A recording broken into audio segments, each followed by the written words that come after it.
शाम के 7 बजे थे। गांव के दो युवक बरगद के नीचे बैठे आग ताप रहे थे। पहले के समय में गांवों में ठंड का एहसास कुछ ज्यादा ही होता था। अरे भाई, आज तू मछलियां पकड़ने नहीं गया क्या नहर की ओर? अरे भाई, आज इतनी ठंड है, कौन ही जाएगा। और ऊपर से उस नहर के पास जाने में भी डर लगता है। हाँ भाई, ये तो सही कहा।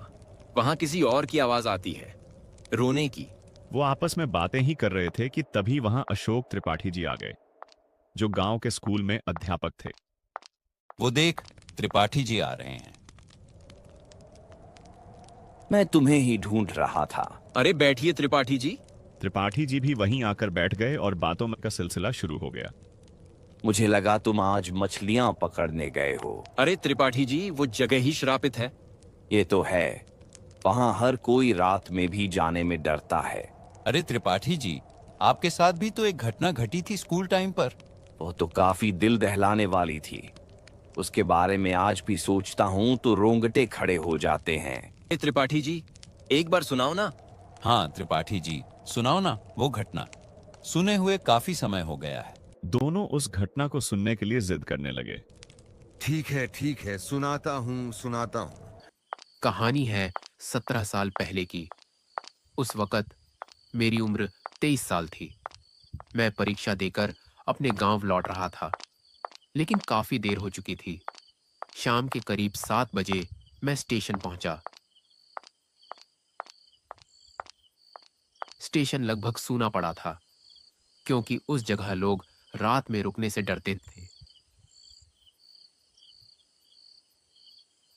कुछ देर बाद ट्रेन आई और पटरी पर आकर रुक गई।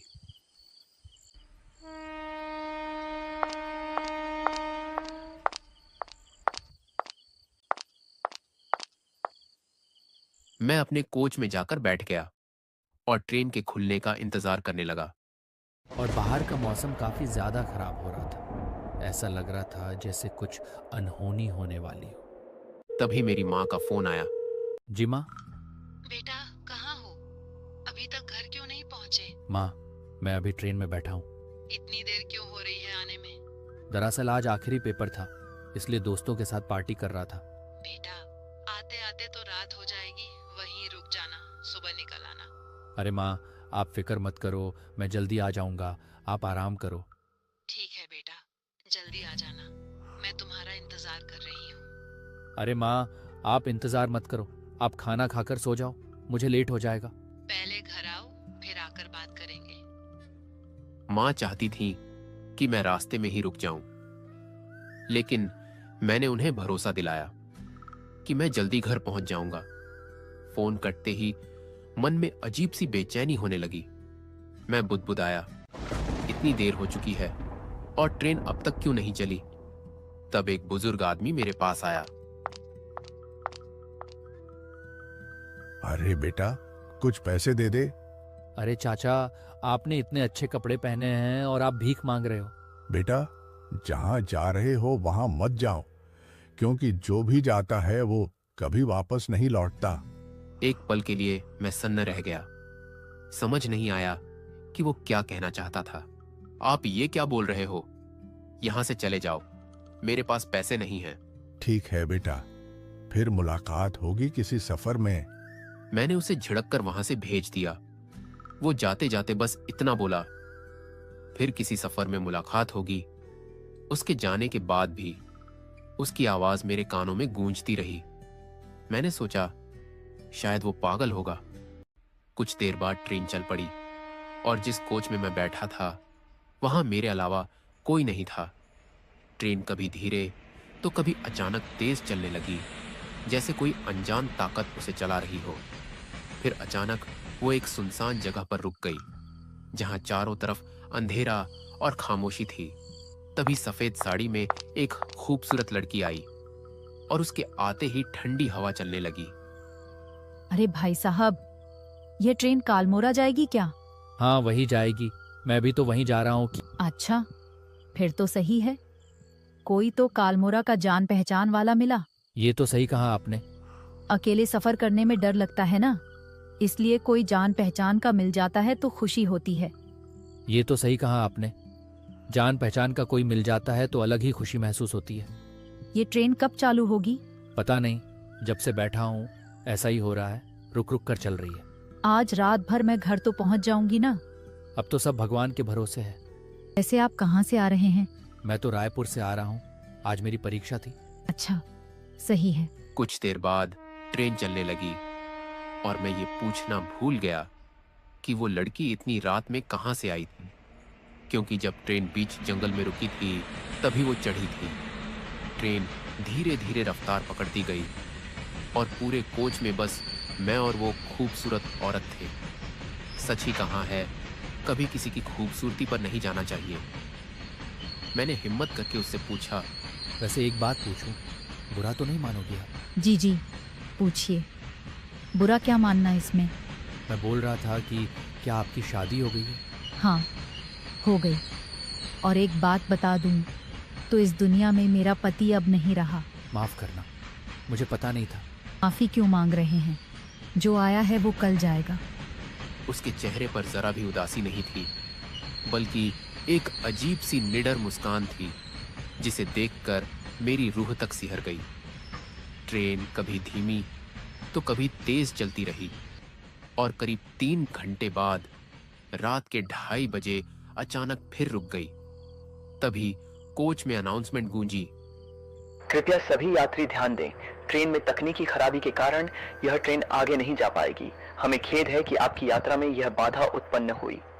ये सुनते ही मैं सन्न रह गया, क्योंकि ट्रेन घने जंगल के बीच खड़ी थी और चारों तरफ बस सन्नाटा और अंधेरा था। अब इतनी रात में कहाँ जाएंगे? सुबह होने का इंतजार करते हैं। मैं नहीं रुक सकती सुबह तक। यह भी नहीं पता कि सुबह होते ही ट्रेन खुलेगी या नहीं। तो क्या तुम अब इतनी रात में जंगल के रास्ते घर जाओगी?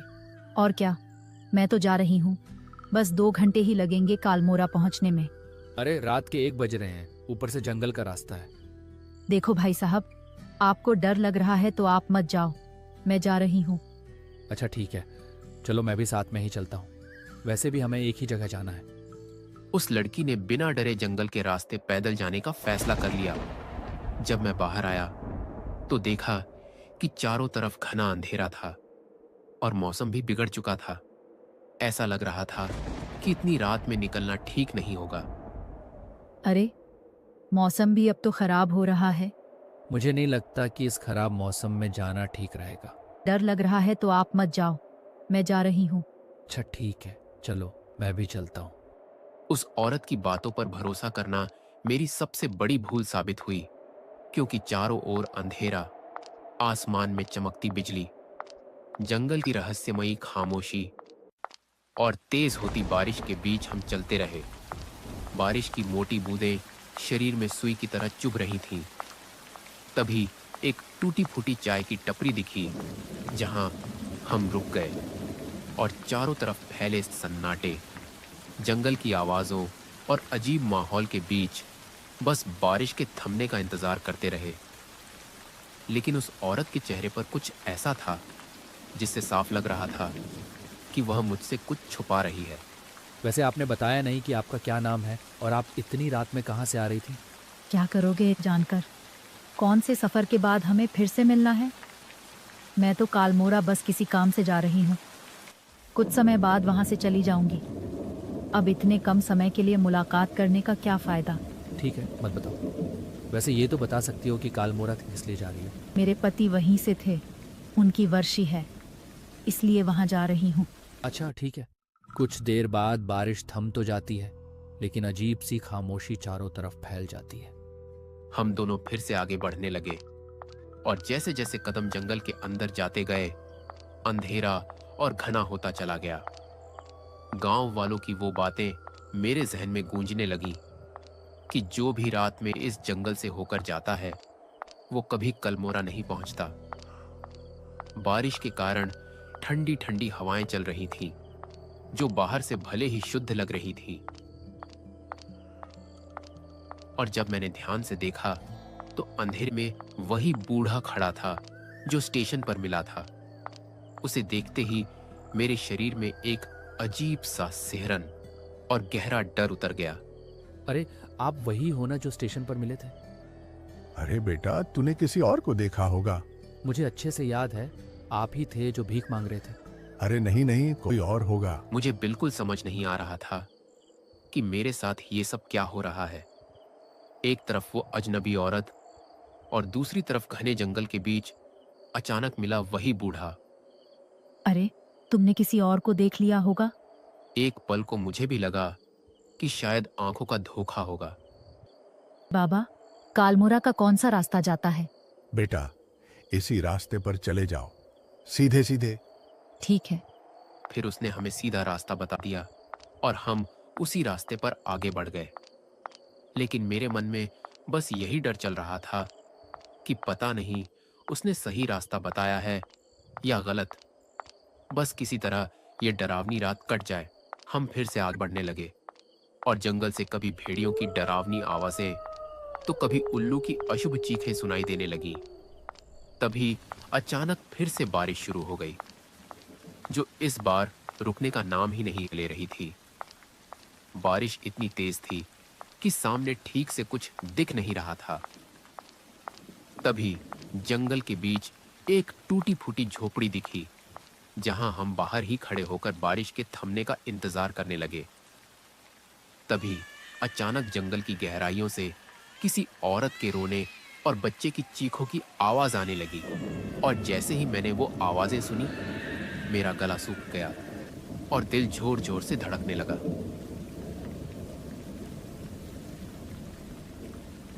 अरे, तुम्हें भी आवाजें सुनाई दे रही हैं क्या? हाँ, आवाज तो मुझे भी सुनाई दी। लगता है कोई मुसीबत में है। इतनी रात को इस जंगल में कौन औरत आई होगी? एक बार चलकर देखते हैं, क्या पता कोई मुसीबत में हो। मुझे समझ नहीं आ रहा था कि उस औरत के साथ जाना चाहिए या नहीं। जंगल में तेज बारिश हो रही थी, हर तरफ पानी की मोटी मोटी बूंदें गिर रही थीं।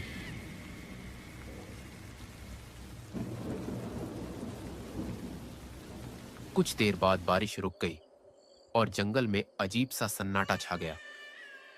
आवाजें अब साफ साफ सुनाई देने लगीं, तो मैं और वो औरत आगे बढ़े और हम उस पायल की आवाज का पीछा करने लगे। जैसे जैसे घने जंगल में आगे बढ़ते गए, एक अजीब सी बदबू फैलने लगी, मानो कोई जानवर सड़कर मर गया हो। तभी पायल की छन छन सुनाई दी। अंधेरा और बिजली की कड़क बढ़ती गई। डर के मारे मैंने उससे कहा, अरे, मुझे कुछ ठीक नहीं लग रहा। मुझे नहीं लगता हमें अब आगे जाना चाहिए। कुछ देर तक कोई जवाब नहीं मिला, लेकिन पलटकर देखा तो वो गायब थी। तभी चारों तरफ औरत, बच्चे और पायल की डरावनी आवाजें गूंजने लगी। मैं जान बचाकर गांव की ओर भागा। रास्ते में फिर वही बूढ़ा दिखा, लेकिन मैंने उसे अनदेखा किया। मैं उन डरावनी आवाजों और उस बुजुर्ग को अनदेखा करते हुए आगे बढ़ता गया। तब भी किसी की रोने की आवाज आई। पास जाकर देखा तो पेड़ के नीचे वही औरत थी। अरे, तुम यहाँ क्या कर रही हो और रो क्यों रही हो? पूछते ही वह जोर जोर से हंसने लगी। ने असली भेस में आ गई। ये नज़ारा देखते ही मेरी अंदर की रूह कांप गई। मैंने बजरंग बली का नाम लिया और अंधेरे में भागता चला गया। डर के मारे मैं भागता रहा और अगले दिन बेहोशी की हालत में रेलवे स्टेशन पर मिला। मेरा शरीर बुरी तरह जकड़ चुका था। कुछ भी महसूस नहीं हो रहा था। ऐसा लग रहा था मानो मुझे मिर्गी का दौरा पड़ रहा हो। गांव वालों ने मुझे घर पहुंचाया। जब मैं घर आया तो माँ को सारी बात बताई। माँ रोने लगी। उसके बाद मैंने कभी रात में सफर नहीं किया। पर वो बुजुर्ग कौन था? आज तक समझ नहीं आया कि आखिर वह बुजुर्ग कौन था। अरे वो तो उनका छलावा था। लेकिन उसने पहले ही कह दिया था कि यह सफर मत करना। यह सफर बहुत खतरनाक है। भगवान जाने वो कौन था। ये तो वो सच में कोई अच्छा इंसान था या फिर कोई भूत था। जरूरी नहीं कि सारे भूत बुरे ही हों, कुछ अच्छे भी होते हैं। अगर आपको ऐसी गांव वाली कहानियां पसंद हैं तो चैनल को सब्सक्राइब जरूर करें, ताकि वीडियो अपलोड होते ही सबसे पहले आपके पास पहुंचे। और हाँ, इस वीडियो पर 2000 लाइक्स आ गए तो मैं इसका नेक्स्ट पार्ट ज़रूर डालूंगा। और कमेंट ज़रूर करें कि नेक्स्ट पार्ट डालूं या नहीं।